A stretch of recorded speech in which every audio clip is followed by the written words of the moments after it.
Le fonctionnement des panneaux photovoltaïques repose d'abord sur le matériau dont ils sont constitués, le silicium. C'est un élément que l'on retrouve en abondance sur Terre puisqu'il est extrait de la silice contenue dans le sable. Le silicium a une propriété indispensable à la production d'électricité, c'est un semi-conducteur. Attention, ce n'est pas le seul matériau semi-conducteur qui existe sur Terre, mais actuellement, c'est celui qui a le plus la cote. Ça va, pas la peine de rajouter non plus. Revenons à la fameuse propriété du silicium. Comme toute la matière qui nous entoure, le silicium est constitué d'atomes. Un atome, c'est un noyau de particules autour duquel gravitent des électrons, des charges négatives.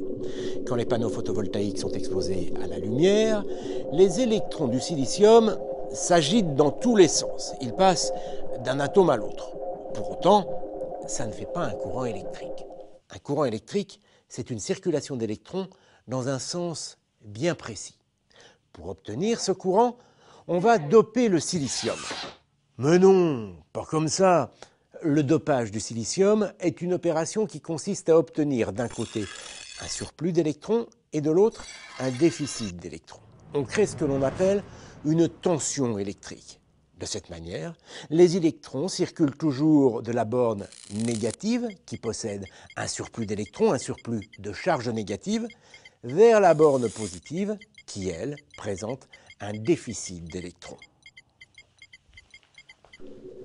Finalement, c'est ce qui se passe avec une pile et c'est exactement ce que l'on cherche à reproduire avec des panneaux photovoltaïques.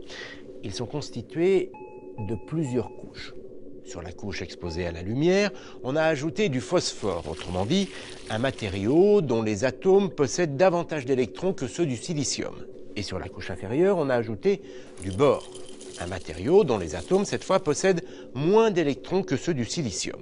On obtient donc une sorte de pile, avec d'un côté une borne négative qui présente un surplus d'électrons grâce au phosphore, et de l'autre une borne positive qui présente un déficit d'électrons grâce au bore.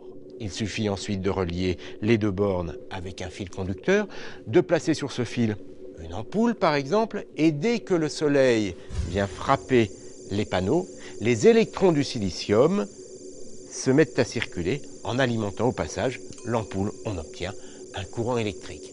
L'avantage, c'est que c'est inépuisable. Dès que le soleil brille, les panneaux photovoltaïques se mettent à produire du courant électrique.